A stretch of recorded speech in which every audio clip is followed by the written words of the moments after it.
কখনো ভেবেছেন কি এই বড় বড় জলের ট্যাঙ্কগুলো সবসময় এত উঁচুতে কেন তৈরি করা হয়? 1 চামচ মাটি আপনাকে মৃত্যুর ঘুমে শুইয়ে দেওয়ার জন্য যথেষ্ট, কিন্তু এমন কি আছে এই মাটিতে? এই কাকটা এই পিঁপড়েগুলোর মধ্যে বসে কি করছে? কেউ কি স্পা করাচ্ছে?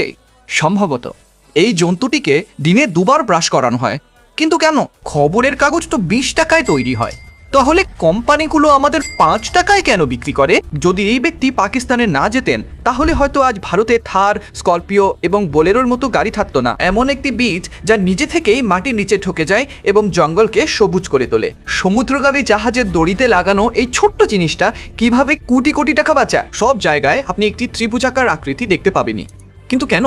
এমন রাস্তা যেখানে গাড়ি চালালেই গান বাজতে শুরু করে। আর এই পরীক্ষাগুলো দেখে আপনার সব সন্দেহ দূর হয়ে যাবে। ভিডিওটা খুবই মজার হতে চলেছে, তাই শেষ পর্যন্ত অবশ্যই দেখবেন। লক্ষ্য হলো 10,000 লাইক। নম্বর 15, এই কাকটার উপর অনেক পিঁপড়ে লেগে আছে, তা সত্ত্বেও এই কাকটা খুব আরামে বসে আছে এবং একটুও নড়ছে না।